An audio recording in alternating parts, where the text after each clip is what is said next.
நபி ஸல்லல்லாஹு அலைஹி வஸல்லம் அவர்கள் பள்ளி வாயிலை ஒரு மக்கள் அதிகமாக வந்து செல்லக்கூடிய மக்கள் புழக்கம் உடைய ஒரு இடமாகவே அமைத்து வைத்திருந்தார்.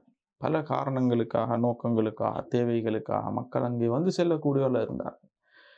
பெருநாள் தினமென்று வந்து விட்டால் கூட அங்கே நிகழ்ச்சிகள் இருந்து கொண்டிருக்கும். எந்த அளவுக்கு என்று சொன்னால், வீர விளையாட்டுகளுக்காக வேண்டி நபி ஸல்லல்லாஹு அலைஹி வஸல்லம் அவர்கள் பள்ளி வாயில் அதனுடைய சுற்றுப்புறம் இவைகளில் அனுமதி வழங்கினார்கள். ஆரம்ப காலத்தில் பள்ளி வாயில் உட்பகுதி என்பது கூரையால் மூடப்பட்டிருந்தாலும் நிலம் என்பது மணலை கொண்டு காணப்பட்டது. ஓரளவுக்கு சீரமைக்கப்பட்ட இடமாக இருந்தாலும் அதில் அதாவது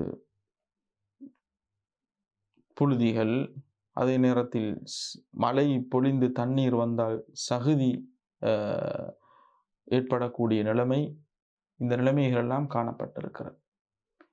எனவே பள்ளி வாயில் அதை அண்டிய பகுதிகளில் சிறார்களுக்கு பொருத்தமான விதத்திலான விளையாட்டுகள் ஏதேனும்